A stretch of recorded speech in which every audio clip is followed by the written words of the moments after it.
Vamos lá. Eu sou Vanderlei Mendes, eu fui policial rodoviário federal até o ano de 2020, foram quase 20 anos lá na estrada. Desenvolvi aqui esse curso de direção segura, através da Outway, e vamos aqui começar, então, a nossa aula. Vamos lá. Na nossa aula de hoje, nós vamos falar aqui sobre direção defensiva ou direção segura, vamos falar sobre sistemas de auxílio à direção segura e vamos falar também sobre a dinâmica da direção veicular. Esses são os três temas principais que nós vamos abordar hoje. Eu, durante todo o período que eu trabalhei na Polícia Rodoviária Federal, eu trabalhei muito tempo na pista, como primeiro auxílio a acidentes de trânsito, e trabalhei também na academia de polícia como instrutor de condução veicular policial. Nesse período todo aí, eu presenciei, não, nem sempre presenciei, né, mas eu auxiliei muitos acidentes, dei auxílio a muitos acidentes, a muitas vítimas de acidentes de trânsito, não foram muitas e muitas mesmo. E também, chegou mais um aqui que eu autorizo. E também eu vi parentes, amigos, colegas de trabalho serem vítimas de acidentes de trânsito, tanto em colisões quanto atropelamentos. No ano passado, no ano de 2021, aliás, né, não tenho dado ainda do ano passado, nós tivemos, no Brasil, uma frota ativa de 74 milhões de veículos. Essa frota ativa aí, somente em rodovias estaduais e municipais, foram 987 mil acidentes, com 1.173.000 veículos envolvidos. E também 1.502.700 feridos. Tivemos de óbitos aí 22.667. Isso só em rodovias estaduais e municipais. Já na PRF, nós tivemos 64 mil acidentes, com 5.396 óbitos. Veja bem, esses dados aí estão lá no site do governo. Eu deixei o link embaixo aí. Eu falei para vocês aí em 22 mil óbitos e depois em 5 mil óbitos. Isso aí, vocês ficaram chocados de alguma forma? Talvez sim, né? Mas o máximo que a gente pode fazer quando vê uns dados assim é falar, ó, que pena, né? Ó, aconteceu, que coisa. A gente não se toca profundamente com isso. Se envolver em um acidente grave, a lei da física vai prevalecer sempre. A lei da física não tem perdão, como eu brinco com os colegas. Para as leis da física não existe habeas corpus, não existem recursos. Não é mesmo? Vocês concordam comigo? Alguém aí? Pode falar, Luzia. Não, eu estava olhando aqui essa estatística, é muito triste isso, né? Porque a gente sempre procura, na estrada, dirigir dentro dos limites solicitados. Ai, desculpa, tá que estou gripada. E aí, eu me deparo muito, eu acredito que os meus colegas de trabalho também, eu me deparo muito com imprudência, no sentido de que eu vejo uns motoristas correndo tanto que eu falo, meu Deus do céu, é desafiar, né? É desafiar a física isso aí, porque você percebe que ele está numa velocidade assim que não é permitida ali naquela rodovia. E eu vejo isso como um desafio, né? Que pode gerar, com certeza, um acidente e levar muitas vidas nisso aí, né? Então, é muito complicado. Quando você leva uma multa, vamos dizer assim, menos mal. Sim. Mas e quando envolve um acidente onde ou você se acidenta e se machuca, ou você tira a vida de outra pessoa? É muito complicado, né? Eu tenho presenciado muito disso nas minhas viagens. Eu tenho pouco tempo de estrada. Eu trabalho no comercial externo há uns 3 anos. Até então eu não viajava para lugares longe, né? E agora que eu comecei, eu presencio tanta coisa que eu falo, meu Deus do céu. pessoas mortas na estrada. É assustador, assustador. Então, A a gente gente... precisa ter muito cuidado, nossa. Isso que você falou é interessante. Quando eu estava na ativa, nas fiscalizações, às vezes flagrava algum motorista cometendo uma infração, ultrapassagem em local proibido, local Uhum, perigoso, sim. e aí ele falava, mas seu guarda, não sei o que, tal, vai me multar por causa disso, tal, etc, etc. Aí eu perguntava assim, você está vindo de onde? Estou vindo lá de Salvador, estou vindo lá de São Paulo, não sei aonde. Você já viajou, então, o quê? 500 quilômetros, 400 quilômetros, 1.000? Isso mesmo. Pois bem, eu te garanto que você cometeu essa infração várias vezes para trás aí. E somente agora é que você está sendo penalizado por isso. Ou seja, para cada 50 infrações que um motorista imprudente comete, muitas vezes ele paga somente por uma, né?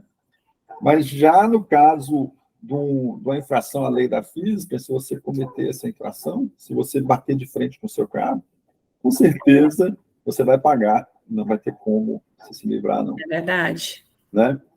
Bom, continuando aqui, então, vamos passar para o nosso próximo slide. Vamos falar aqui, então, sobre direção defensiva. Quem tirou o CNH aí nos últimos 20 anos deve ter feito lá o curso de direção defensiva, né?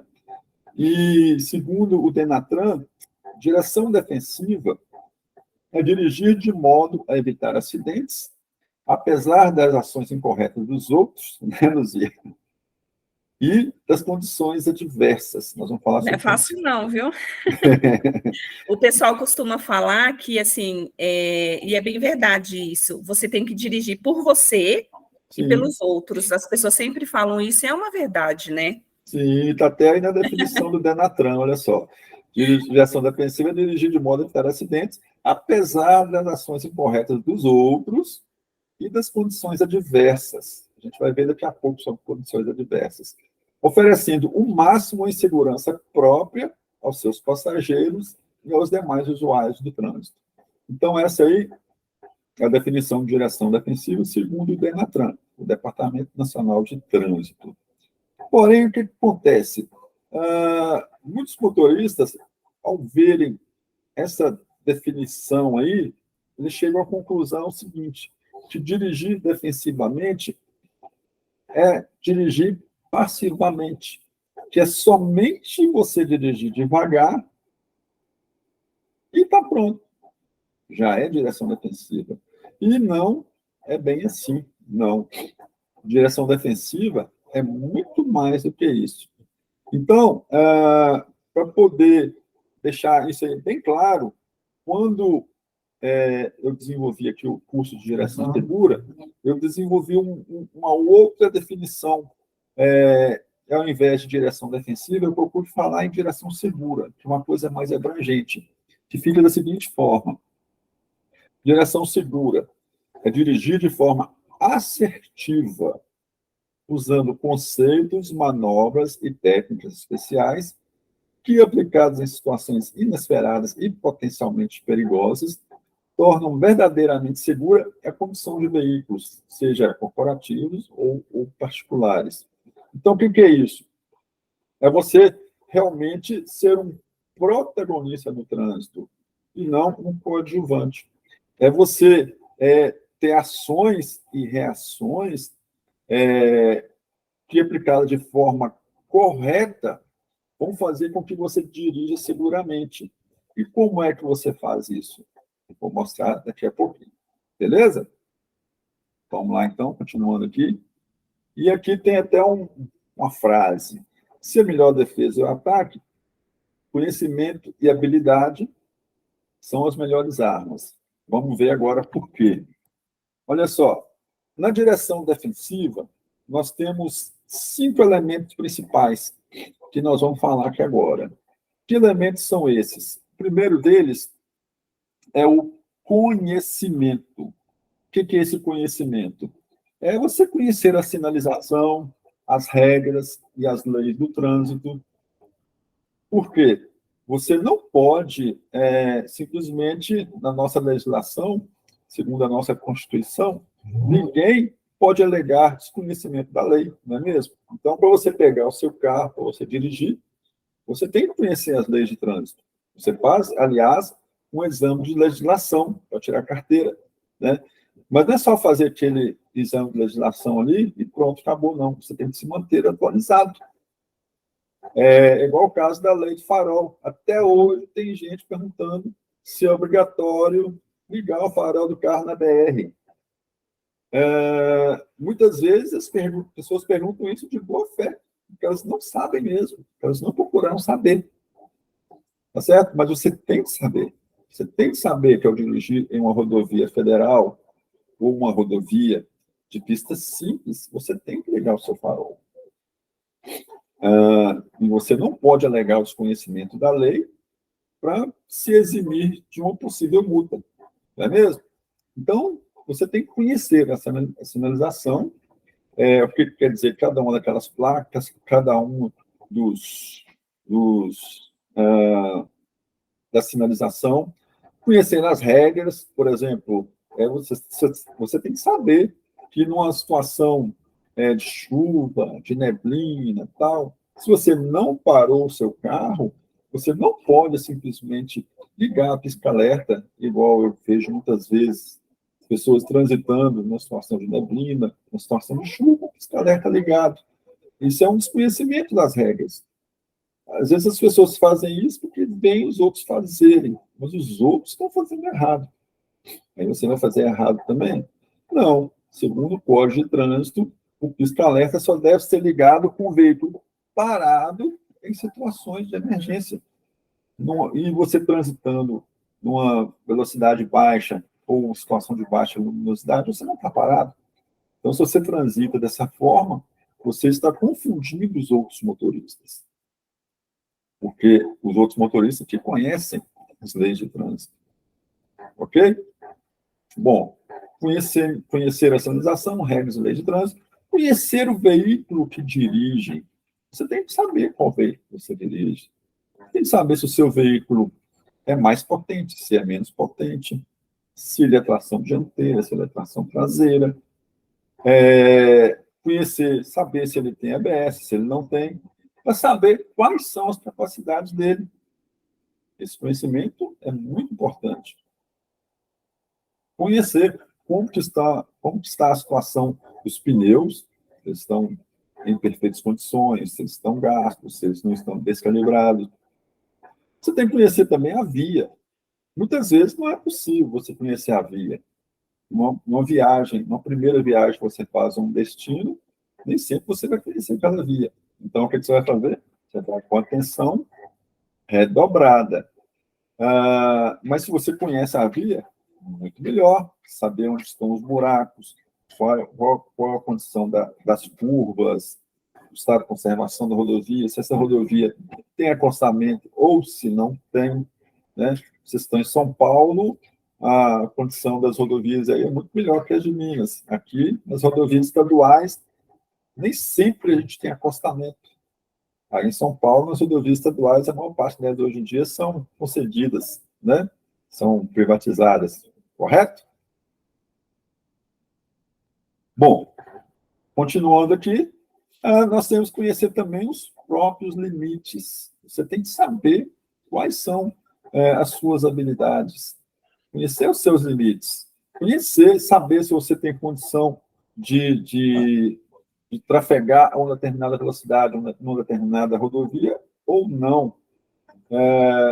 Hoje em dia, um motorista vai lá obter sua CNH, faz lá não sei quantas aulas, faz o teste e tal, e sai pronto para dirigir em qualquer lugar, segundo o Código de Trânsito. Mas, na prática, ele não está apto a dirigir em qualquer lugar. Na prática, ele não está apto a dirigir, por exemplo, numa rodovia com um trânsito muito movimentado, ou numa rodovia federal, ou mesmo no centro de São Paulo, suponhamos assim, né? Então, você tem que conhecer os seus limites e procurar aumentar esses limites, ou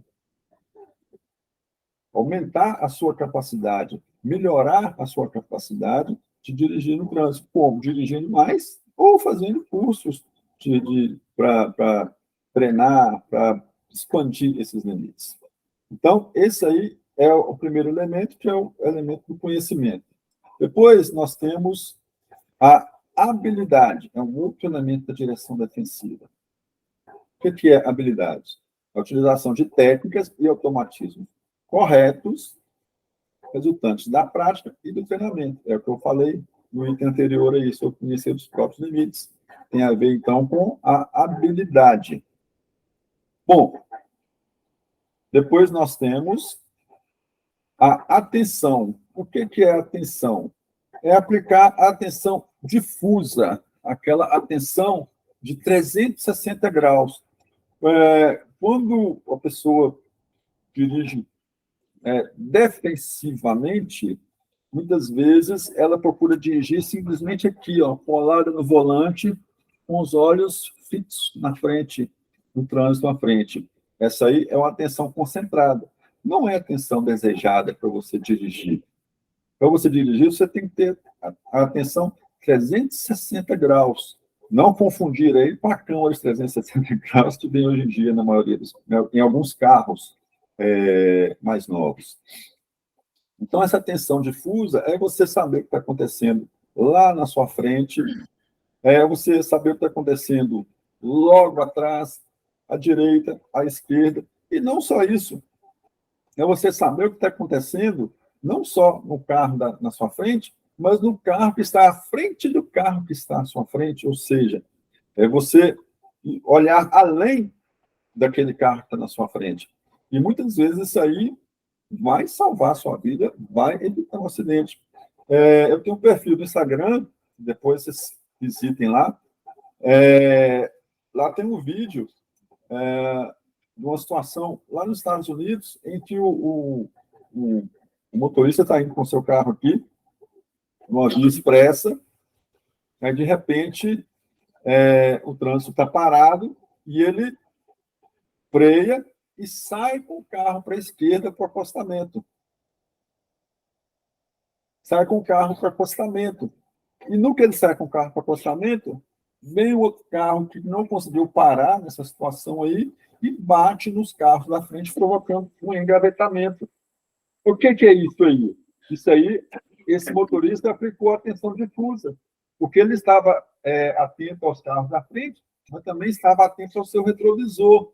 Viu que o carro que vinha logo atrás não ia conseguir parar. E o que ele fez, então? Ele não só freou, como saiu daquela faixa ali, e o outro carro que veio atrás não conseguiu parar, que provocou engavetamento, ele se livrou daquilo ali. Então, essa aí é a atenção difusa. Ele está sempre concentrado no ato de dirigir, mas não aquela atenção concentrada só na frente. É concentrado 360 graus. É não dirigir disperso, mas também não dirigir com atenção totalmente fixa. É você dirigir tranquilo, sereno e calmo, ligado a tudo que está acontecendo. Ô, Vanderlei, sim, uma dúvida. Você falando agora sobre a questão do pisca-alerta, que ele é para ser usado quando o carro estiver parado. Sim. Eu já me deparei com algumas situações que eu confesso para você que eu também usei o pisca-alerta. Numa pista expressa, muito rápida. Uhum. De repente, você percebe que está parando lá na frente. Sim. E aí a gente percebe que um vai ligando o pisca-alerta, o outro vai ligando, para evitar de bater na traseira do carro. Então, isso é errado fazer numa situação dessa. Qual seria a melhor atitude? Já que ligar o pisca-alerta para alertar o seu colega que está no carro atrás que o trânsito está parando lá na frente? Veja bem, os carros modernos, os carros premium ou os carros mais modernos, quando você faz uma frenagem de emergência, você já reparou, você está indo aqui, você freou de emergência, ou mesmo o carro na sua frente freia de emergência, o pisca-alerta ele é ativado automaticamente. Justamente para essa situação aí, para mostrar que alguém está parando em emergência. Porém, a partir do momento em que você tira o pé do freio, o carro, da mesma forma como ligou o pisca-alerta automaticamente, ele desliga automaticamente também. Tá certo? Então, você pode sim usar isso aí. Você freou fortemente e parou. Aí, permaneceu parado? Beleza, liga o pisca-alerta. Mas a partir do momento em que você movimentou o seu carro, aí você tem que desligar. Tá? É uma questão de bom senso. Sim, sim. Outro dia um aluno perguntou assim, mas se eu sair lentamente ali a 5 km por hora? Aí eu perguntei para ele, você considera que você está movimentando? Ele, não. Então, tudo bem, você liga o pisca-alerta, então. Né? Agora, se você está realmente, considera que você está realmente parado, né? Você liga o pisca-alerta, mas se você considera que você está movimentando, você tem que desligar. Inclusive, tem até uma infração de trânsito para isso aí. Tá? É uma multa com infração média, com 4 pontos na carteira. Eita! Bom, continuando, então, nós temos aí a atenção. Depois nós temos a previsão. O que é a previsão? É você procurar se antecipar às situações de risco. E, assim, ter mais tempo para reagir sem que seja surpreendido. Se você tem conhecimento, você conhece a sinalização, as regras, aquela via que você está ali, conhece os seus limites. Se você tem uma certa habilidade e se você está dirigindo atento, essa previsão ela acaba chegando como uma consequência. Você vai prever situações de risco. É igual o caso que eu falei aqui do carro lá que freou e saiu para a faixa da esquerda e veio o outro e passou direto e provocou um engavetamento. Esse motorista, ele previu que aquilo ia acontecer. Como? Através do conhecimento que ele já tem, da habilidade, através do fato de ele estar atento. Se você está dirigindo desatento, não consegue prever nada, não é mesmo? Se você não tem uma certa habilidade, você também, a sua previsibilidade acaba sendo prejudicada. Se você não conhece aquela via, se você não conhece a regra de trânsito, você também não consegue prever muita coisa, não. Né? Agora, se você tem esses 3 elementos anteriores aí, você consegue, sim, prever muita coisa e se antecipar aquelas situações de risco. Ok? Bom, e se você tem conhecimento, habilidade, atenção e consegue prever, o que você vai fazer? Você vai ter a melhor decisão. Você vai saber escolher a melhor alternativa quando uma real situação de risco. É o caso, voltando lá, o caso do camarada que previu o que ia acontecer e decidiu. Decidiu o quê? Sair para a esquerda. Ele poderia ter decidido naquela hora ali que o melhor era sair para a direita, não é mesmo? Ele poderia ter decidido naquela hora ali que nem para a direita nem para a esquerda não seria possível sair, porque de um lado tem um barranco, do outro lado está vindo carro, sentido contrário. Então, ele poderia ter decidido que o melhor era se preparar para aquela colisão e esperar a colisão, como diz no futebol, né? Esperou o contato e o contato veio. Não tem aquela piada? Bom, então é isso. É você decidir, por exemplo, você está dirigindo uma rodovia e atravessou um animal na sua frente, um cachorro, seja lá o que for, né? É você saber decidir, através do conhecimento, através da sua habilidade, se você vai sair para a esquerda, se você vai sair para a direita, ou se você vai simplesmente frear, ou se não vale a pena nem frear, se frear também vai ser perigoso. Né? Então, através desses 4 elementos anteriores aí, você consegue fazer a melhor decisão, escolher a melhor alternativa possível para aquela situação. Beleza? Dúvidas? Não, por enquanto não. Bom, já que não tem dúvida, então nós vamos falar sobre agora as condições adversas. Lá na definição de direção defensiva, fala sobre condições adversas, né? E nós vamos, então, aqui ver algumas, são milhares, das condições adversas que são usualmente enfrentadas no trânsito. Bom, a primeira condição adversa que nós temos é a condição adversa da luz. A luz, nós precisamos da luz, né? Para nos guiarmos, para a nossa visão. Porém, excesso de luz pode ser prejudicial, né? Pode nos causar um ofuscamento. E essa luz ela pode ser natural ou artificial. Por que é o ofuscamento por excesso de luz natural? É aquele brilho do sol que nos bate de repente sobre o nosso para-brisa, né? Causando aquele ofuscamento, né? E nos cegando momentaneamente. Pode ser também um excesso de luz artificial. São os faróis desregulados, os veículos que transitam em sentido contrário. Pode ser um refletor, alguma luz que está num lote, numa construção à beira da estrada, que vai te cegar. O que você faz, então, nessas situações aí? Você tem que procurar manter a calma, manter a tranquilidade, né? E desviar os seus olhos daquela luz. E se você está dirigindo uma situação compatível com a via, você pode desviar os seus olhos daquela luz e permanecer na sua trajetória tranquilamente, sem apavoramento. Tá vendo?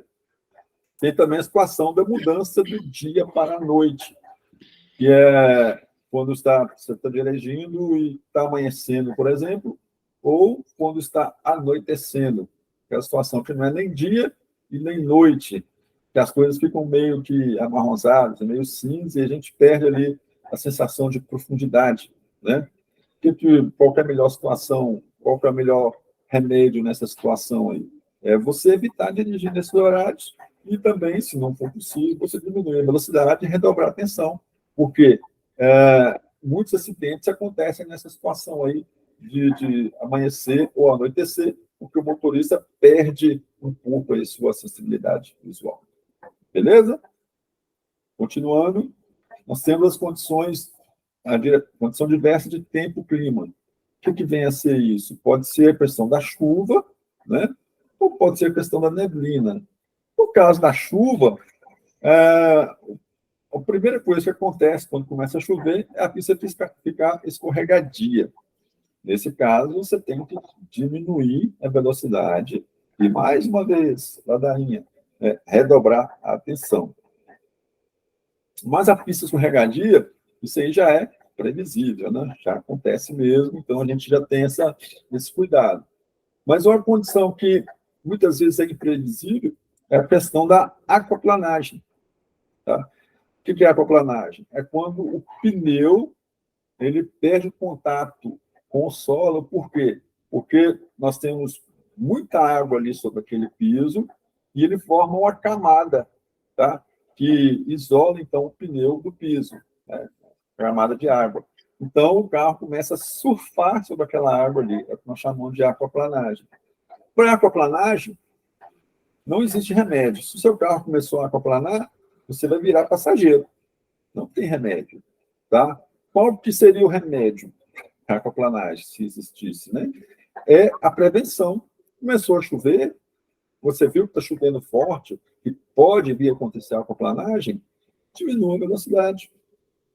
Se você está vendo que os carros estão circulando à sua frente, tem um caminhão, um outro carro indo logo à sua frente, se o rastro dele sobre a água está ficando muito estreito, quer dizer que tem muita água ali naquela rodovia. Então, a aquaplanagem é iminente, né?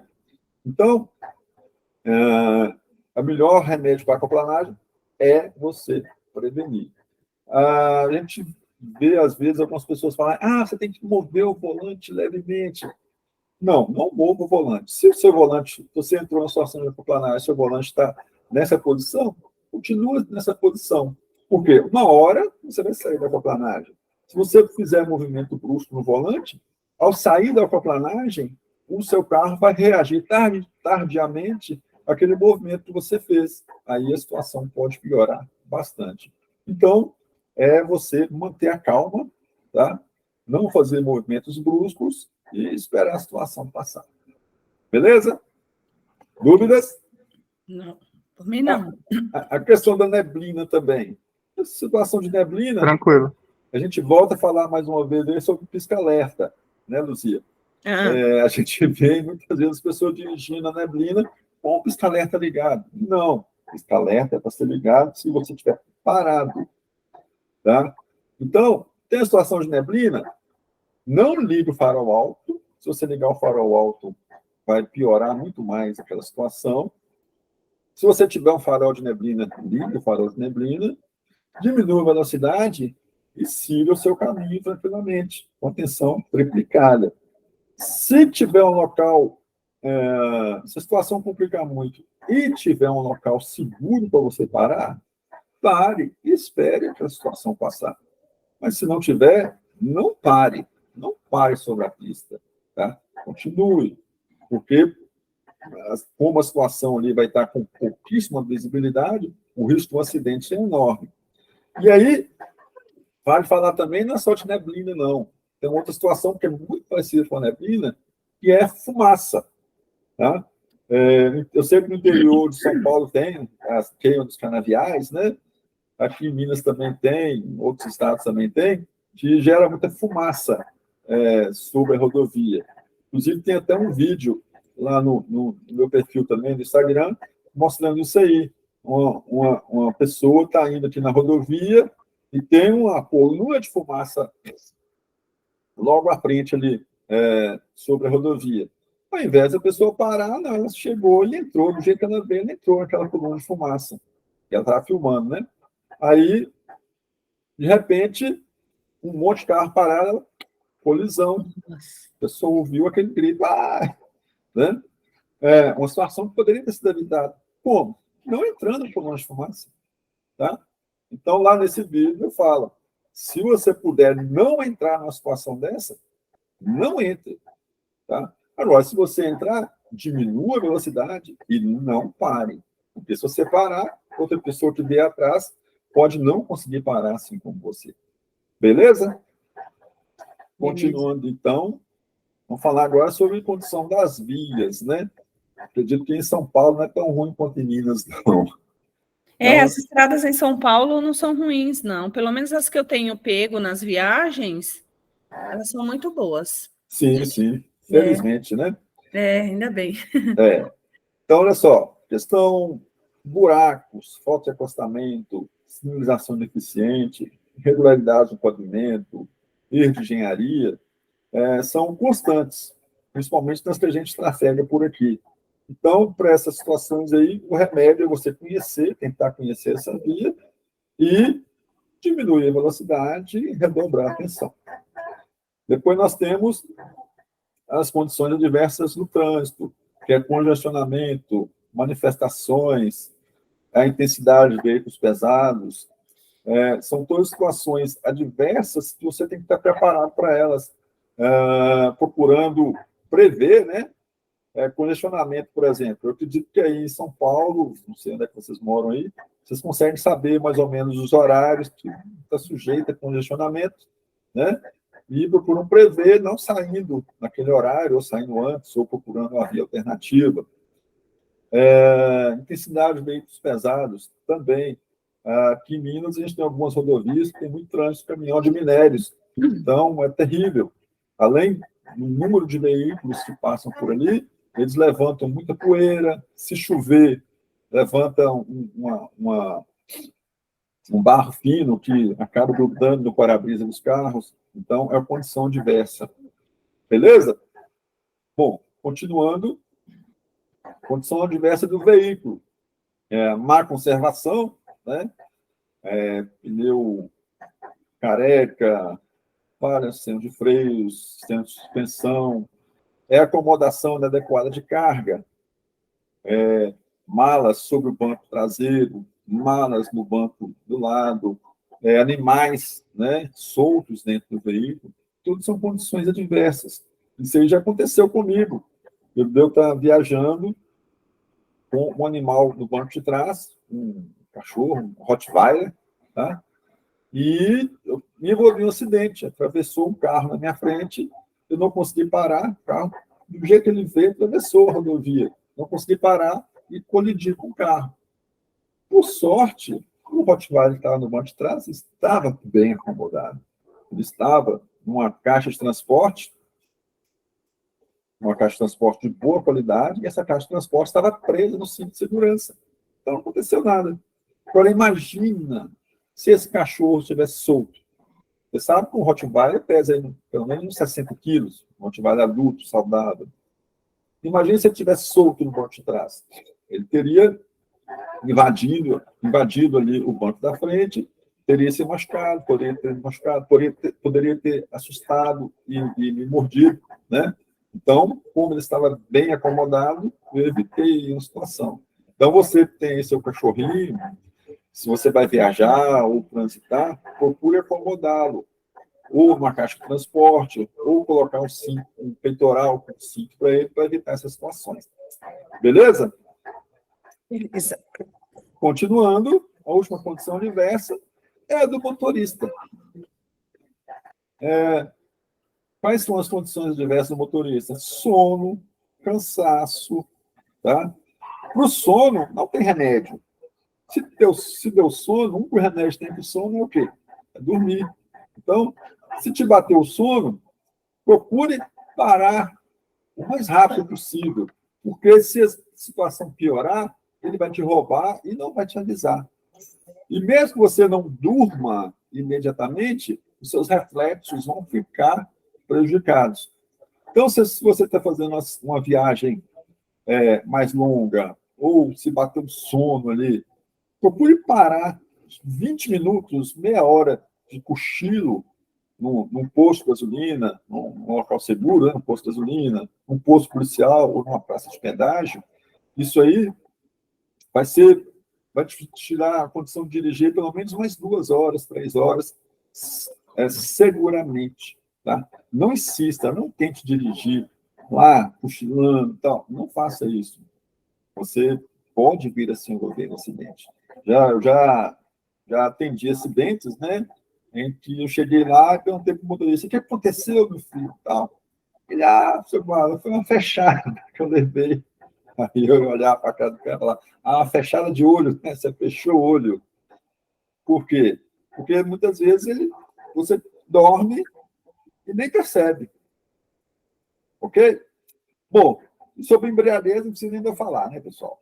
Precisa não, né? Dirigiu, vai dirigir, não beba, tá bom? Continuando, então, essas aí são as principais condições adversas ou as mais usualmente enfrentadas no trânsito. É lógico que existem outras, mas não daria para a gente falar sobre todas aqui. Beleza? Alguém quer falar sobre alguma condição adversa aí que lembrou, que já aconteceu, alguma coisa que tenha acontecido, uma experiência? Pode falar aí. Vamos trocar experiência. Não, eu não tenho nenhuma, não. Não, beleza. Que bom. Vamos lá, então. Vamos falar agora sobre velocidade. Tá? Velocidade quando fala em dirigir defensivamente, a primeira coisa que as pessoas pensam é na bendita da velocidade. Que correr mata, que dirigir rápido demais é perigoso, etc, etc. Mas a gente tem que colocar na nossa cabeça que não é a velocidade que mata. Tá? Não é você dirigir a 100, 200, 300, 400, 500 km por hora que é perigoso, não. O perigoso é você parar repentinamente. O perigo é você encontrar um muro pela frente. O perigo é você encontrar um veículo em sentido contrário, tá certo? Nesse momento aqui, nós estamos viajando a 900 km por hora. A Terra está girando a 900 km por hora. E nem por isso nós estamos correndo risco. Qual seria o risco? Seria se a Terra parasse repentinamente. Ou seja, é a desaceleração que é fatal. Tá? Mas, brincadeiras à parte, se você não obedece os limites de velocidade, realmente você está correndo risco. Mas isso aí, o que eu falei? Obedecer os limites de velocidade.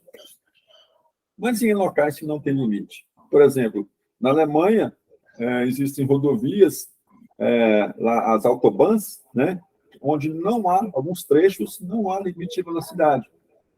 Se o seu carro consegue dar 400 km por hora lá, você pode colocar 400 km por hora nele.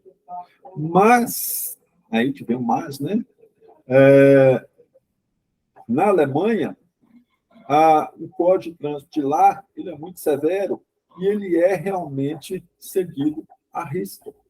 Os condutores de lá, quando colocam os carros em movimento, eles têm que ter certeza que o carro está em perfeito estado de conservação, que eles estão em perfeito estado, não estão embriagados, não estão com sono. E as rodovias também são verdadeiras obras de arte. Então, nessa situação aí, ele pode, naquela autobahn, naquela pista ali, naquele trecho, ele pode sim dirigir sem limite de velocidade. E você não ouve falar por aqui em acidentes, excesso de acidentes nas autobahns. Eu não ouço falar, a não ser que eu vá pesquisar, tá? Aí eu vou achar um ou outro acidente que aconteceu lá. Mas a Alemanha não é conhecida pelas mortes no trânsito. Tá? O Brasil, até pouco tempo atrás, ele era recordista em morte no trânsito.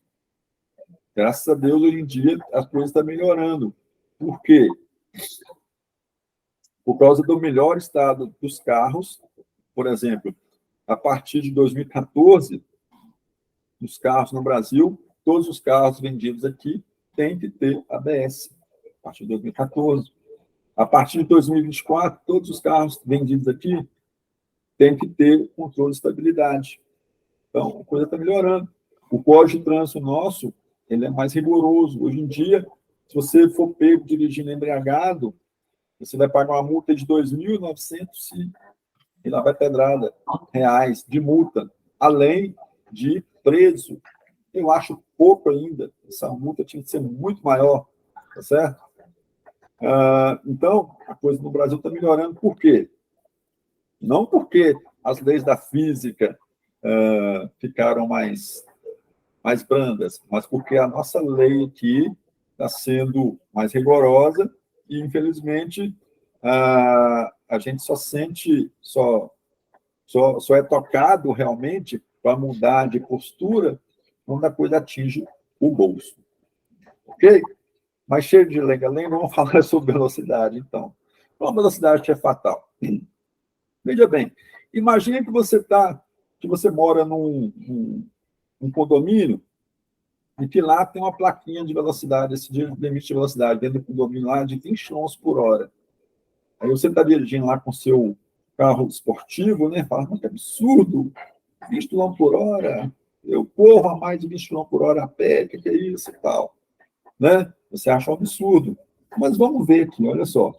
Tem um quadro que eu fiz aqui falando sobre as velocidades.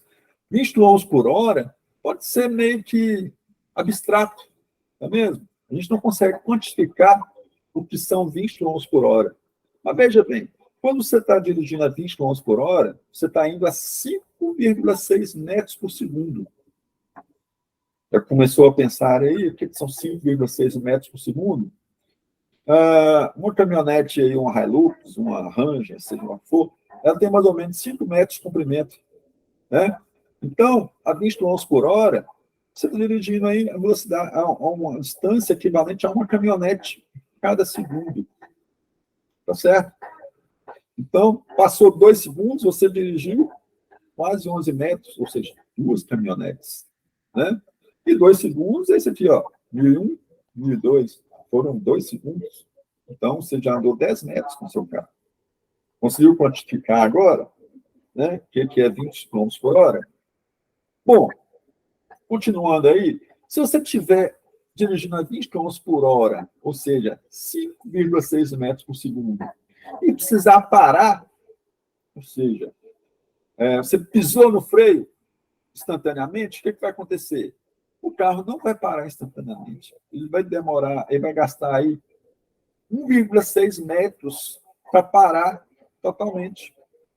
Isso aí em condições ideais, tá? Ou seja, pneus em ótimo estado, freios em ótimo estado, suspensão em ótimo estado, a pista em ótimo estado, o asfalto, o calçamento, seja lá o que for, né, em ótimo estado, que não esteja escorregadio. Então, se tiver tudo em condições ideais, você vai gastar 1,6 m ou 1,60 m para parar seu carro. Tá? Então, olha só, 1,5 m. Bom, mas não é só isso, não. Você está dirigindo o carro, quem é que está dirigindo? Ser humano, não é mesmo? A não ser que você esteja dirigindo um carro autônomo, é um humano que está ali. E o ser humano, um humano médio, né? Eu, você, outras pessoas, nós temos um tempo de reação. Sempre que acontece uma situação, a gente demora um tempo para reagir. E esse tempo, ele é de quase um segundo. Para ser mais exato, ele é de 0,8 segundos, ou 8 décimos de segundo. Tá certo? Então, nesse tempo aí, vamos arredondar para um segundo, né? Entre você acontecer alguma coisa e você reagir, imagina só, esse controle está aqui, eu vou jogar em alguém, né? Se eu jogar em você até você reagir, você vai gastar quase que um segundo para você reagir a uma situação inesperada. Então, se entrou um cachorro na sua frente, você vai demorar quase um segundo, para perceber aquilo e para reagir. E nesse um segundo aí, qual a distância você percorreu? 5,6 metros, não foi? Só que aí você tem que pegar esses 5,6 metros que você percorreu até reagir e somar com 1,6 metros que você gastou, que você vai gastar para quê? Para parar o carro. Então, se você tiver a 20 km por hora, você vai precisar da distância total de 7,6 metros para parar seu carro totalmente. Então, olha só, uma caminhonete e meia para parar o carro totalmente. Tá? Isso é 20 km por hora. Imagina aquele condomínio lá que você achou que 20 km por hora era muito pouco. Se você está dirigindo um condomínio, tem uma fila de carro parado aqui, você está indo aqui do lado daqueles carros. Aí, de repente, sai uma criança da frente de um carro ali. Se você tiver a menos de 7 metros de onde saiu aquela criança, o que vai acontecer? Possivelmente, você vai atropelar aquela criança. Então, esses 20 km por hora ali, que a gente achou que era muito pouco, na verdade, não é tão pouco, não. Tá? Então, essa velocidade aí, ela é muito relativa. Se você falar assim, é só acima de 100 km por hora que é perigoso. Não. 20 km por hora também pode ser fatal. Né? E aí, vamos aumentando aqui essa velocidade. A 30 por hora, você precisa de 11,5 metros para parar totalmente, tá? Entre reagir e frear. 80 por hora, você precisa de 47 metros entre reação e parada total. Tá? Por quê? Você precisa de 22 metros só para reagir e de mais 25 metros para parar totalmente. Isso aí nós estamos falando de situação ideal, né, pessoal? A situação em que seu carro esteja ok, que a pista esteja ok, que você esteja ok, que você não esteja com sono, que você não esteja embriagado, que você não esteja sob efeito de remédio, né? Então, a 80 por hora, você precisa de 47 metros para parar, se tiver tudo 100%. A 120 por hora, você precisa de 90 metros para parar. Então, conseguiram perceber aí a gravidade da situação, da velocidade e como que ela pode ser fatal ou não? Alguma dúvida, pessoal? Algum comentário? Não tenho, não. Eu também não. Eu também não. Beleza. Vamos continuar aqui, então. Aqui, fiz um gráfico com essas distâncias de frenagem. Olha só, a 30 por hora, você tem essa distância aqui, entre reagir e a frenagem efetiva. Tá certo? Quando essa velocidade aqui multiplicou por 4, ou seja, você foi lá para 120 por hora, a distância ela também não multiplicou por 4, não. Ela aumentou um pouco mais, ela aumentou exponencialmente. Por quê? Porque a frenagem, à medida que aumenta a velocidade, aquela inércia ali vai você vai precisar de muito mais, um espaço muito maior para poder parar do que se você estivesse uma velocidade menor. A inércia, ela aumenta exponencialmente a dificuldade para você mobilizar o veículo. Beleza? Então, quanto maior a velocidade, a distância não vai ser proporcionalmente maior, não. Ela vai ser exponencialmente maior. Beleza? Eu não sei se tem alguma matemática aí para poder explicar isso, mas eu não sou de matemática, eu sou de humanas. Então, mas é isso aí, tá bom? Como diz o Chicó, né? Eu não sei que é assim. Beleza? Certo. Bom, continuando, então. Bom, agora vamos ver um vídeo aqui, olha só, sobre essas velocidades e sobre uma colisão. O que acontece nas colisões aí a determinadas velocidades? Olha só. A 20 por hora. A 40 por hora.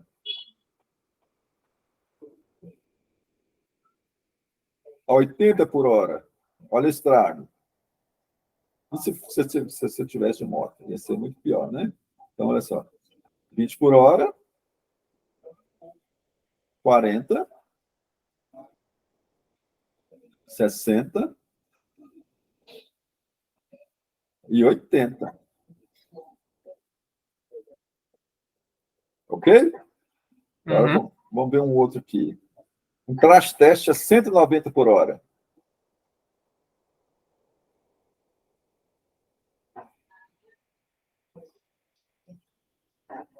Alguém ainda tem ou já teve um Focus? Eu não. Não, também não. Não.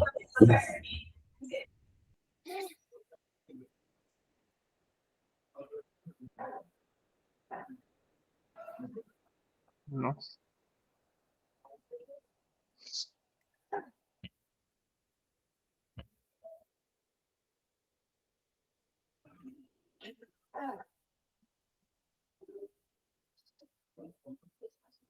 Nossa. Esse teste foi a 190. 190. Gente do céu. Subiu nada do chassi do carro. Não sobra nada do carro, né? O carro vira quase que um mingauzinho. Meu Deus. E assim, é igual eu falei antes, né? Não é a velocidade que mata, não. Enquanto você está a 190, tá ok. O problema é quando tem que baixar para zero. Né? A parada.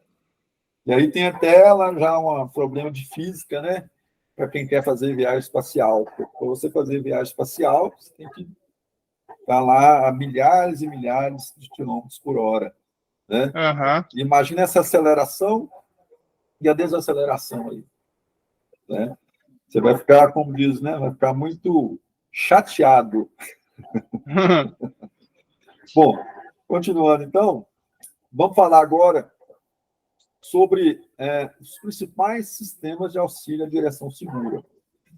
Hoje em dia, eu falei anteriormente que o número de acidentes de fatalidade no trânsito diminuiu consideravelmente, graças a Deus. Mas isso se deve ao endurecimento das leis de trânsito e também se deve à melhora na segurança dos carros. Tanto a segurança passiva, né? São cinto de segurança, a carroceria do carro com deformidade programada, mas também aos sistemas de auxílio à direção segura. Então, vamos falar um pouco sobre eles. O primeiro sistema de auxílio à direção segura, o mais básico que nós temos hoje nos carros, é o ABS. O que vem a ser o ABS? ABS quer dizer Anti-Lock, ou seja, anti-bloqueio, Brake System, o sistema de anti-bloqueio dos freios. Tá? Então, é um sistema que evita que as rodas se travem. Por que a roda não pode travar? Não é melhor uma situação de emergência, eu travar tudo para o carro parar, não? Não, não é não. Por quê? Para você parar o carro, você precisa de atrito. Né? O pneu tem que ter atrito com o solo, correto? Porém, nós temos dois tipos de atrito. Nós temos o atrito estático e temos o atrito dinâmico. Vou tentar explicar aqui bem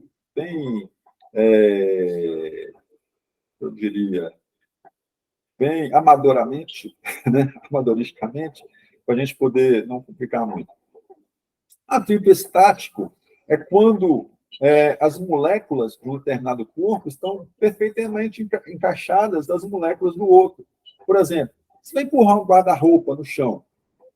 Quando ele está parado, as moléculas dele estão perfeitamente encaixadas, ou quase perfeitamente, nas moléculas do piso, seja lá qual piso for. Tá certo? Então, para você fazer esse guarda-roupa se deslocar, você precisa aplicar uma força muito grande para você desencaixar essas moléculas. Tá certo? Então, isso aí nós chamamos de atrito estático. Né? Você precisa de uma força maior para vencê-lo. Já o atrito, já existe um outro tipo de atrito, que é o atrito dinâmico. O que é isso? É quando o corpo está em movimento. A partir do momento em que o guarda-roupa começou a se mover, as moléculas já não vão se encaixar mais. Então, aí você continua tendo atrito, mas esse atrito é um atrito dinâmico. As moléculas estão se deslizando uma sobre a outra aqui. Então, tem uma resistência? Tem, mas ela é menor. Tá? Então, transportando isso aí lá para o carro, para o pneu. Se o pneu está deslocando, chiando sobre o asfalto, você está tendo um atrito ali dinâmico. Quer dizer o seguinte, a força para parar o carro, ela não está sendo muito efetiva. Você não está tendo quase força nenhuma para parar o carro. Por quê? Porque ele está se deslizando ali. Tá certo? Então, o que é o ideal? É que você tenha sempre ali o atrito estático, que é o quê? Você dá uma travada, aí ele começou a deslizar, você solta, aí deixa ele mover um pouco, aí trava de novo.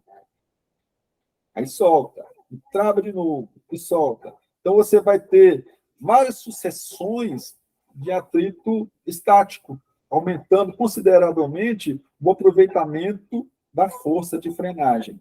Então, é aí que entra o ABS. O ABS, ele impede que as rodas travem e você, então, vai fazer o melhor uso do atrito estático o tempo todo. E qual frequência que o ABS faz isso? Com qual frequência que o ABS faz isso? Centenas de vezes por segundo. Então, não sei se você já percebeu, quando está dirigindo seu carro aí com ABS, você pisa forte no freio, o pedal de freio dá umas pulsações, você sente ele vibrando. O que é aquela vibração ali no pedal de freio? É o ABS em funcionamento, com travando e soltando, travando e soltando, travando e soltando freio. Certo? No carro com ABS, existe um sensor em cada uma das rodas. Tá? E esse sensor, ele está lendo o tempo todo se a roda está girando ou se ela está parada. Se ela está girando ou se ela está parada.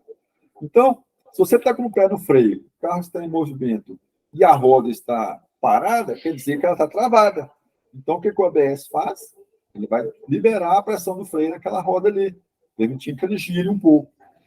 Ela girou um pouco, ele vai soltar de novo a força sobre o freio naquela roda ali, fazendo com que ela trave novamente.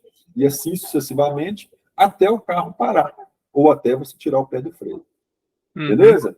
Então, é assim que funciona o ABS.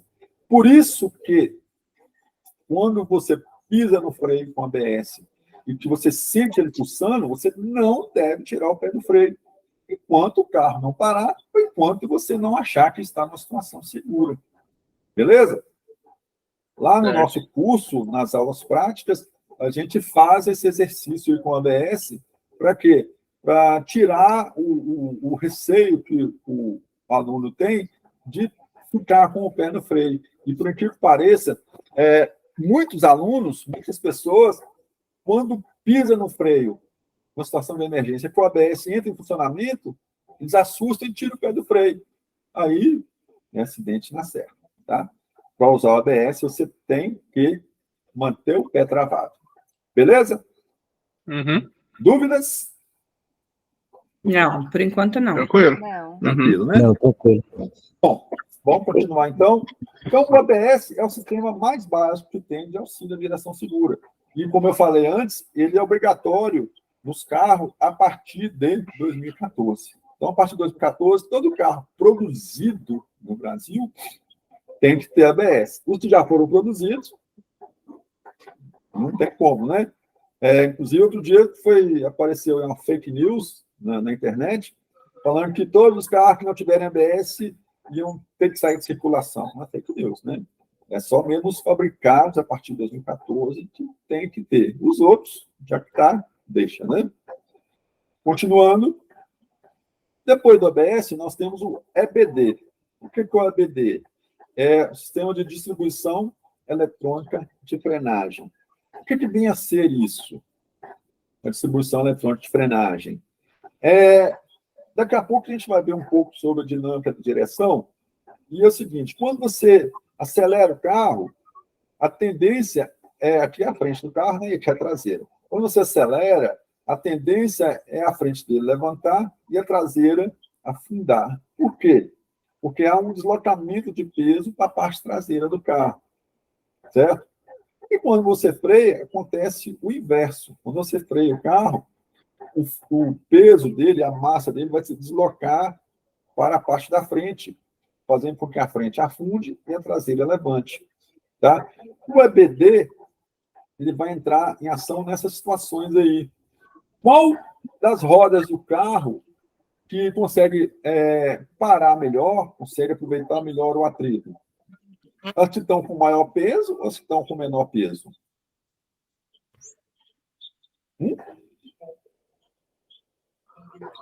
As que estão com maior peso, não é mesmo? Por quê? Elas conseguem travar melhor.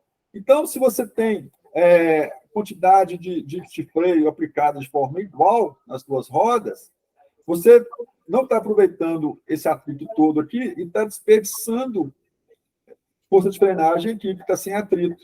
Então, o que o EBD faz? Ele distribui essa força de frenagem para aquelas rodas que estão em melhor situação para frear. Tá? Esse deslocamento de peso aqui vai fazer com que o EBD mande a maior força de frenagem para as rodas da frente. Beleza? Então, é assim que funciona o EBD. E ele funciona também em curvas. Você está fazendo uma curva. Aí o carro se inclinou um pouco aqui para a parte de fora da curva. Se você precisar frear, o que vai fazer? O EBD vai mandar mais força de frenagem para as rodas que estão com maior peso. Então, é assim que funciona o EBD. Beleza? Certo. Continuando. Depois nós temos o TCS. O que é o TCS? É o Sistema de Controle de Tração. Alguns carros, acho que os carros da Honda, por exemplo, esse nome é diferente, mas o princípio é o mesmo. O que é o Sistema de Controle de Tração? Quando você acelera um carro, por exemplo, um carro de tração dianteira, você acelerou ele, ou tanto faz tração dianteira ou tração traseira, né? Qualquer carro, você acelerou, a tendência é o peso deslocar para as rodas traseiras, não é? Mas nos carros de tração dianteira, o que vai acontecer? As rodas da frente vão ficar prejudicadas com atrito, elas vão ter menos atrito. E a tendência para elas patinarem vai ser muito grande, tá certo? Então, o que o controle de tração faz? Quando uma roda tende a patinar, numa situação de aceleração, ele vai cortar a força do motor ou vai agir sobre o freio dianteiro para que essa roda não gire em falso, tá certo? Aproveitando melhor ali a tração do carro para que ele consiga arrancar com mais segurança e arrancar mais rápido. Tá? Isso é muito útil em situação que o carro tem muita potência, na chuva, por exemplo, na neve, o controle de tração ele vai impedir que essa roda patine, aumentando a segurança do carro. Continuando, depois do sistema de controle de tração, nós temos o ESP. O ESP ele é o verdadeiro anjo da guarda dos motoristas. Por quê?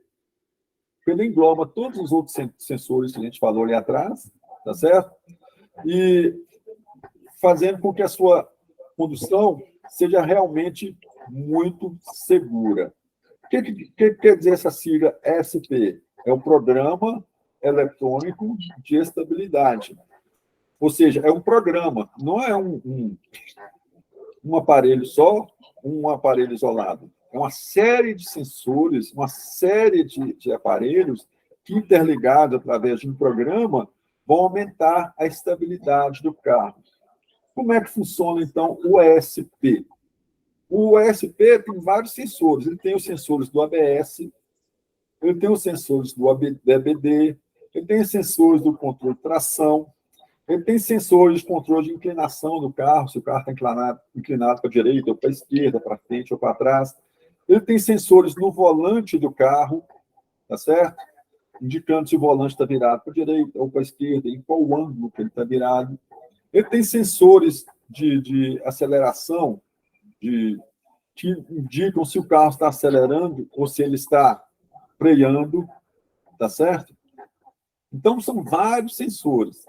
E como que eles funcionam? Imagina, por exemplo, que você está fazendo uma curva para a direita. Você veio aqui, tem uma curva para a direita, aí, de repente, o volante seu está virado para a direita, você está acelerando para ir para a direita, mas o carro seu está indo para frente. Muitas vezes você nem percebeu isso. Ou seja, o carro está derrapando. Só que o programa do ESP, ele percebe isso. Por quê? Porque o volante é virado para lá, mas o acelerômetro está dizendo que você está indo em frente, então tem algo errado. O que o ESP vai fazer, então? Ele vai cortar um pouco a aceleração. Para quê? Se você está acelerando, está aumentando a velocidade. Se você para de acelerar, a velocidade tende a diminuir. Com isso, é possível que a trajetória se normalize. Mas se não normalizar, ele vai agir mais ainda. O que ele pode fazer? Ele pode aplicar o freio a uma das rodas do carro, ou a todas elas, para fazer com que a velocidade caia mais. Porém, se o carro estiver muito inclinado e ele aplicar força de frenagem em todas as rodas, pode haver uma capotagem. O que ele vai fazer, então? Esperto que ele vai aplicar a frenagem somente em uma das rodas, de preferência a essa roda aqui do lado externo da curva dianteira. Por quê? Ele aplicando força a essa roda, a tendência é que ela derrape. Ela derrapando, o que vai acontecer? Ele vai aliviar um pouco essa força que joga o carro para fora e ele vai acertar aqui, tá certo? Ele vai diminuir essa inclinação, permitindo com que ele freie mais rápido e aí você consiga voltar à trajetória. Então, o ESP, ele vai agir em milésimo de segundo, fazendo cálculos e agindo sem que você nem perceba. Por isso que eu falo que ele é o anjo da guarda dos motoristas. Por quê? Porque ele faz isso tudo aí. Muitas vezes, o ESP, ele trava também o volante. Eu já percebi em exercício, fazendo exercício, que ele travou o volante. Por que ele travou o volante? Ele pensou o seguinte, o programa lá pensou o seguinte, pois esse camarada está fazendo muita besteira aqui, eu vou pedir que ele vire mais o volante para fazer mais besteira ainda. Tá certo? Então, é assim que ele funciona. Nos exercícios lá também, da nossa aula prática, a gente tem um exercício que o motorista ele é penalizado se ele pisar no freio. O que aconteceu num curso atrás aí? O meu auxiliar que ficou lá de fora estava penalizando o aluno porque estava pisando no freio ali numa curva. Só que eu estava dentro do carro, eu estava olhando e vi que ele não pisava no freio. Aí ficou aquela, né? Será que eu errei ou será que ele errou? Né? Aí nós passamos a prestar atenção. O exercício prosseguiu, né? Aí eu fiquei mais atento ainda, e ele também. O que a gente descobriu? Descobriu que o ESP estava freando o carro na curva e, ao frear, ele estava acendendo a lanterna lá atrás. Tá certo? Aí o meu auxiliar lá de fora deduzia que o aluno estava pisando no freio, mas não era isso. Era o ESP em ação, freando o carro para impedir que o aluno fizesse muita besteira. Compreenderam? Dúvida, pessoal? Não? Bom, então esses aí são os principais sistemas de auxílio à direção segura. O ESP, ele é utilizado há muitos anos, mas somente em carros premium, em carros de luxo. A partir de 2024, ele vai ser obrigatório em todos os carros fabricados no Brasil. Já o ABS, ele já é obrigatório desde 2014. Beleza? Bom, Certo. continuando, nós temos aqui um últimozinho aqui, que é o BAS. O que é esse BAS? É o Sistema de Auxílio à Frenagem. O que o Sistema de Auxílio à Frenagem faz? Em uma frenagem de emergência, igual eu falei antes, muitas vezes o motorista ele teme, ele fica receoso de pisar muito forte no freio. Então, você está dirigindo aqui, apareceu uma situação de emergência, você pisa no freio, mas você não freia com a força que deveria. O BAS, o que ele faz? Ele multiplica a força de frenagem. Ele consegue perceber, através da sua atitude, do que está acontecendo ali, através de um programa de computador, se aquela frenagem é de emergência ou não, e vai multiplicar a força da frenagem. Então, é isso que o BAS faz. Tá? Bom, então esse aí foi um sistema de auxílio à direção segura. Vamos falar agora um pouco sobre a dinâmica da direção veicular e das forças que atuem sobre o veículo. Tá? Bom, nós temos aqui um carro, e todo carro ele tem 3 forças que atuam sobre ele. Tem a força longitudinal, que é aquela força da aceleração ou da desaceleração. Tem a força vertical, que é a que atua sobre o carro quando ele passa em pistas irregulares, subindo ou descendo o carro. E tem a força transversal, que é a força que atua sobre o carro no sentido transversal. Quando ele vai, por exemplo, fazer uma curva para a direita ou para a esquerda, e a força centrífuga força com que o carro permaneça na trajetória original, impedindo com que ele mude de direção. Então, essa força então, vai ser uma força transversal agindo sobre o carro. Bom, essas forças aí vão trabalhar de forma combinada, fazendo com que o carro se movimente, saculeje para lá, para cá, para todo lado, provocando, então, uma reação do motorista ou dos sistemas de auxílio à direção, ou provocando, no último caso, um acidente. Bom, e a maior parte dos acidentes acontecem em curvas. Por isso que nós temos uma determinada técnica para poder fazer uma curva. Que técnica é essa? É a técnica da aproximação, da tangência e da saída da curva. Como funciona isso? Toda curva, ela tem aqui o seu ponto de tomada, o seu ponto de tangência e o seu ponto de saída. A tomada é onde começa efetivamente a curva. A tangência é onde você contorna efetivamente a curva, onde você está tangenciando a curva. E a saída, onde termina a curva. Toda curva, que pode ser uma esquina, pode ser uma rotatória, pode ser um trevo, pode ser realmente uma curva, uma rodovia, ela tem lá o seu ângulo, né, que pode ser maior ou menor, um ângulo, por exemplo, de 45 graus, de 50 graus, que é um ângulo menor, ou pode ser um ângulo maior, de 90 graus, ou de 180 graus, por aí vai. Ela tem também o seu raio. O que é o raio? Essa ela vai ser mais aberta ou mais fechada, independente do ângulo. Tá? Bom, para você poder fazer uma curva numa velocidade maior, o ideal é que você melhore o raio dessa curva, aumentando esse raio. E aí, já que nós falamos em velocidade, a velocidade em que você pode fazer uma curva, ela depende de 5 fatores. Vamos ver se eu consigo lembrar de todos aqui. O primeiro fator é o ângulo da curva. Uma curva com um ângulo maior, ela vai ter que ser feita em uma velocidade menor, tá? Dependendo do carro que você tiver, né? Se é um carro esportivo, se é um SUV, se é um caminhão, se é um ônibus, Então, ela vai poder ser feita uma velocidade maior ou menor. Vai depender também do tipo de pavimento utilizado nessa curva. Se é asfalto, se é calçamento, se é terra batida, se é areia, se é cascalho. Então, a velocidade pode ser maior ou pode ser menor. Vai depender também da habilidade do motorista. Alguns motoristas são mais habilidosos que os outros, né?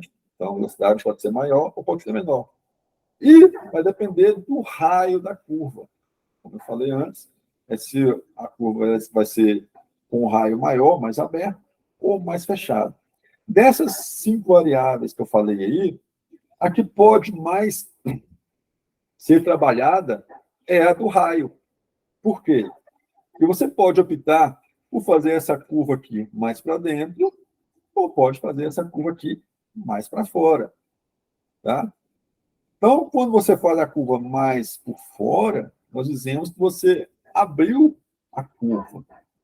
Esse abrir a curva, tecnicamente, é fazê-la com um raio maior, aumentar o raio dessa curva.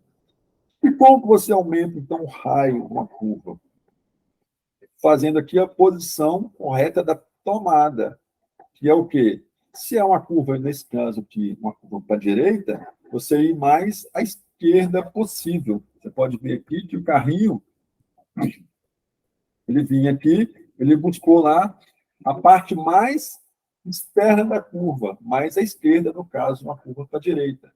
Então, ele abriu a curva, aumentou o raio dela, buscando o ponto de tomada. Tá? Então, o ponto de tomada de uma curva, ele está sempre do lado inverso dessa curva. Se a curva é para a direita, ele vai estar mais à esquerda. Se a curva é para a esquerda, ele vai estar mais à direita. Tá? E falando em velocidade, ao chegar no ponto de tomada da curva, que é onde você começa a fazer a curva, você já deve estar na velocidade ideal para ela. O que quer dizer isso? Se é uma curva que pode ser feita a 100 por hora, ao chegar no ponto de tomada, você já tem que estar a 100 por hora. Se é uma curva que pode ser feita somente a 50 por hora, ao chegar no ponto de tomada, você tem que estar a 50 km por hora. Tá? Por quê? Porque você não pode fazer a curva, se a velocidade é ideal, você não pode fazer na velocidade acima da ideal, não é mesmo? Então, você tem que frear antes. E esse antes é onde? É até o ponto de tomada. Tá bom? Então, você está vindo a 200. A gente está na autobahn, né? Aqui no Brasil, não. Você está vindo lá a 200. Aí tem uma curva. Você vai cair aqui para os seus 50, se for o caso dessa curva, até no ponto de tomada. Então, até no ponto de tomada, você freia. Tá certo? Chegou no ponto de tomada, você vai manter a velocidade. Tá certo? Para quê? Para você fazer a tangência da curva. Então, entre o ponto de tomada e o ponto de tangência, você vai manter essa velocidade. Até onde? Até no ponto de saída. Então, tomada, tangência e saída, você mantém a velocidade. Somente a partir do ponto de saída é que você vai acelerar novamente o carro, aumentando a velocidade. Então, esses aí são os 3 pontos principais da curva, e essas são as atitudes que você tem que tomar para fazer uma curva na velocidade ideal. Ok? Alguma dúvida? Não. Bom, vamos continuar então aqui. Aqui nós temos várias curvas, olha só. Nós temos uma curva para a direita e uma curva para a esquerda. Olhem só, na curva para a direita, o carrinho aqui, o que ele fez? Ele fez a tomada lá à esquerda, fez aqui a tangência e depois a saída do lado oposto. Aí a próxima curva era para a esquerda. Ele fez o contrário, ele foi para a direita, fazendo a tomada, a tangência e a saída. Vamos ver agora aqui um vídeo com essas situações aí. Olha só, aqui o carrinho fez a tomada, a tangência e a saída. Lembrando que essa aqui é uma pista de mão única, tá, pessoal? Estou falando para ninguém lá de contramão, não. Tá bom? Certo. Bom, você vai o máximo possível, desde que você não invada a contramão. Aqui nós temos outra curva à esquerda, olha só, tomada, tangência e saída. Quando você faz isso aqui, que esse carrinho está fazendo, você está diminuindo a força centrífuga. Quando você aumenta o raio da curva, você diminui a força centrífuga. Quando você diminui a força centrífuga, você diminui aquele balanço do carro. Você diminui aquela força que joga o carro para fora. Com isso, você vai estar aumentando a segurança, você vai estar aumentando o conforto dos passageiros e melhorando, otimizando o consumo, o estado de conservação do carro.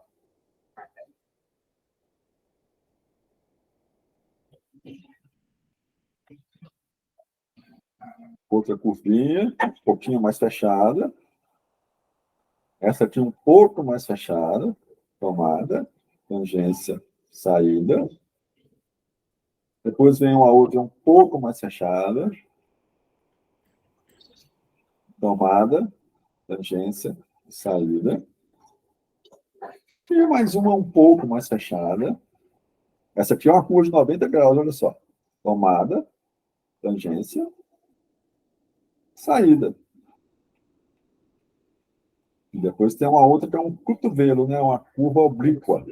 Tomada, tangência, saída.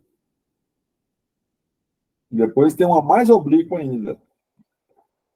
Tomada, tangência. Opa, errou. Olha só, ele foi muito lá e bateu no muro. Ele vai corrigir agora, olha só. Tomada, tangência, saída. Ele fez a curva o mais redonda possível. Você tem que arredondar o máximo possível a curva. Tomada, tangência, saída.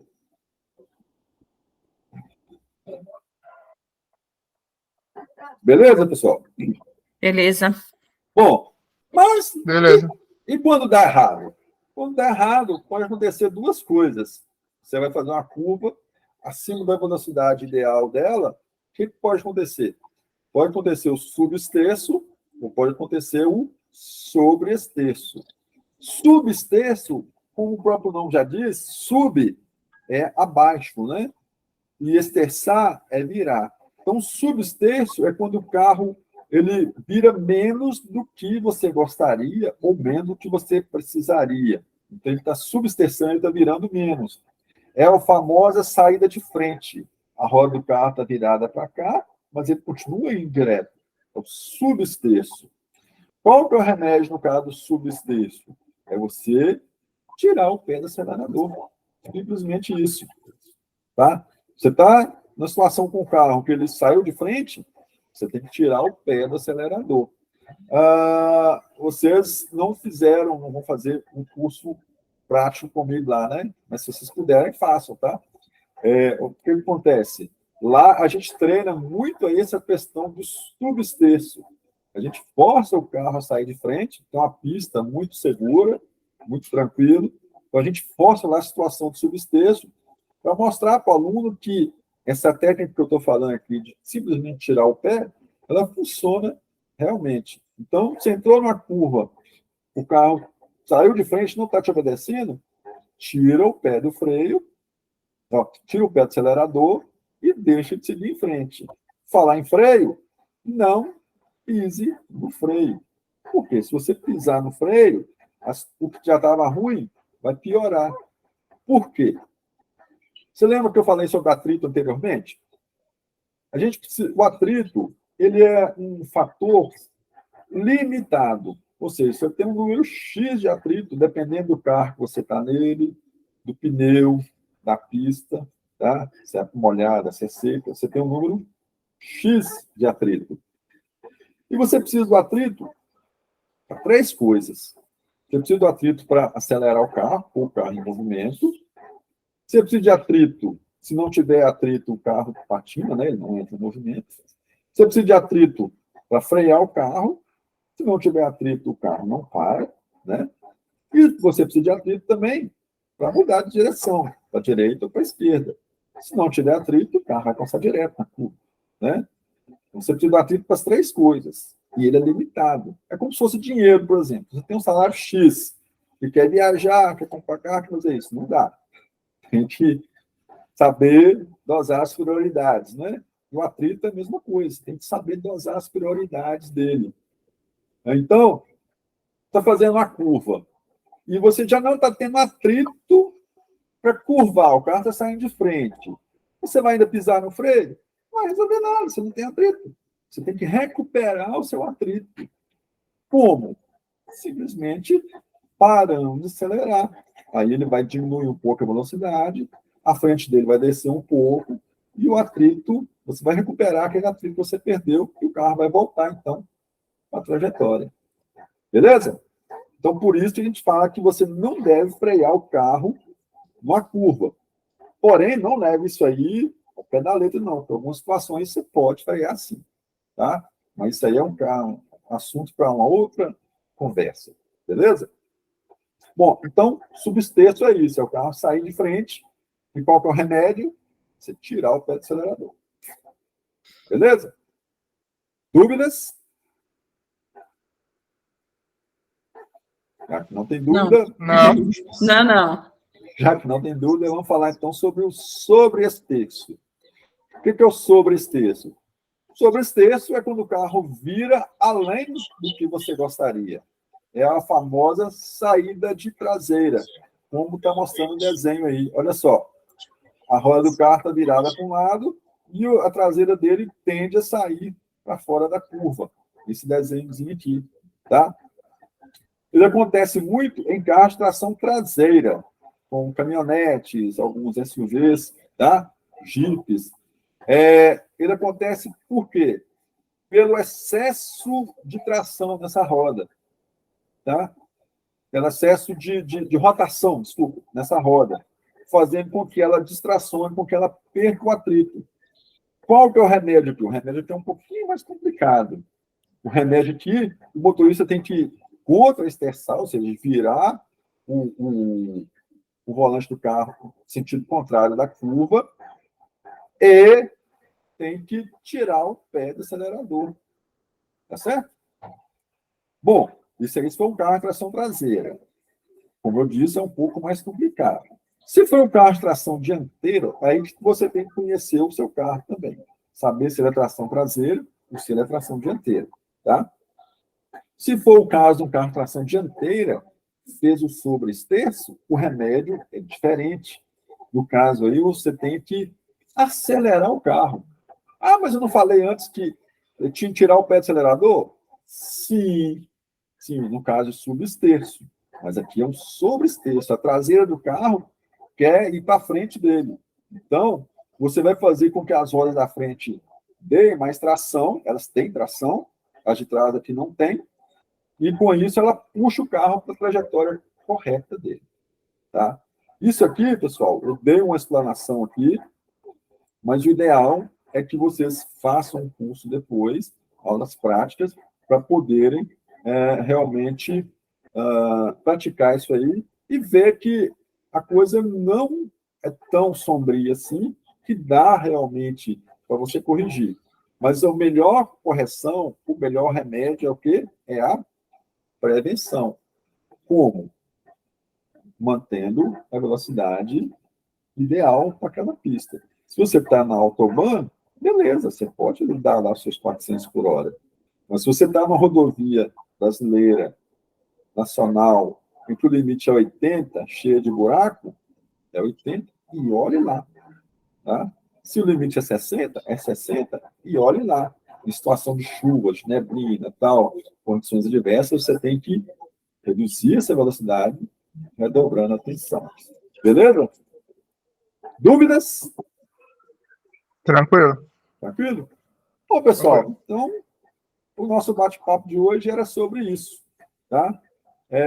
O que vocês acharam? O que vocês gostaram aqui do nosso bate-papo? Vocês têm alguma dúvida, algum comentário que vocês queiram fazer?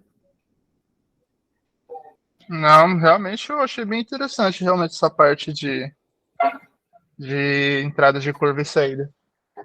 Sim, beleza. Eu também achei muito interessante e a questão lá da parada inesperada, eu achei muito interessante essa questão da sinalização, né? Nossa, eu fiquei impressionada, porque a gente vê muito disso na estrada hoje, né? Sim, sim. A gente vê demais, até a gente, né? Não vou dizer que eu vi e não fazia isso. Sim. Mas é aquilo que você falou, Vanderlei, a gente vai seguindo o que os outros vão fazendo. Sim. E às vezes o que eles estão fazendo não é o correto e a gente acaba seguindo também. Sim, sim. Então, por isso a importância desses treinamentos, da gente estudar para fazer o correto, né? Porque afinal de contas a gente está na estrada, se a gente for, são vidas, né? Então, é a minha vida que está em jogo, é a vida das outras pessoas que está em jogo também. Então, a gente precisa ter muito cuidado, precisa estudar. Dirigir não é só dirigir, você pegar o carro e sair. É muito além que isso, né? Então, foi muito bacana, muito legal. E passa para a gente, ô Vanderlei, o seu Instagram, não deixa de passar, não. Tá, eu vou deixar aqui. Ela tem muita dica boa para a gente, né? Sim, o meu Instagram é AutoWay MG. AutoWay MG. Na próxima tela aqui eu vou colocar aí. Tá. AutoWay MG. Tá. Vocês sigam lá. E assim, se vocês puderem fazer cursos, o ideal é que todo motorista, quando tiver CNH, depois fizesse um curso de especialização. Você não faz você forma, você não faz lá uma pós-graduação. Pós-graduação, né? É verdade. Você deveria também fazer um curso também para você aumentar suas habilidades. Isso é muito importante. O curso, assim, é um investimento assim, fantástico. Tá? Não é vender sardinha do meu lado, não. Eu dirijo muito, eu rodo muito, mas muito mesmo, todo ano, e eu estou o tempo todo usando as técnicas que eu ensino, tá? E, graças a Deus, tem me livrado de acidentes até hoje, tá? E para vocês aí da Serve Imagens, se vocês quiserem fazer o curso comigo, tem um desconto considerável, tá? É só me procurar lá, tá bom? E aí você tem essas indicações no seu Insta, não tem? Tem tudo lá, tem telefone, tem alguns cursos, tem algumas dicas lá também, exemplos de vídeos que eu falei aqui estão lá, tá? E podem procurar lá. Qualquer dúvida também, podem me chamar lá no direct, que eu respondo, tá? Se tiver alguma dúvida sobre direção, sobre legislação, pode me chamar à vontade. Tá bom? Esse material aqui você vai mandar para a gente depois? Mando sim. Inclusive, tem até uma apostila, eu vou mandar. Então, vou mandar para a Roberta, peço ela para mandar para vocês, tá bom? Tá ótimo. E essa palestra também tá gravada, tá? Assim que terminar aqui, o Google vai fazer o upload dela, e se tiver disponível, eu mando também o link para a Roberta. Perfeito. Tá bom? Tá ótimo. Tá certo. Só para finalizar, aqui, olha só, lá no Talmud judaico tem essa frase aí que eu acho muito interessante. Quem salva uma vida, salva o mundo inteiro. Eu espero que um pouquinho que nós falamos aqui hoje, quase que 2 horas, né? Um pouquinho de experiência que eu passei para vocês, isso aí tem ajudado a vocês e que em algum momento das suas vidas isso aí seja útil e possa salvar não só a sua vida, como de outras pessoas. Então, se isso acontecer, eu considero que eu salvei o mundo inteiro. Vou estar muito feliz. Com certeza. Tá bom? Um grande abraço para vocês. E um abraço. Muito obrigada. Um abraço. Obrigado.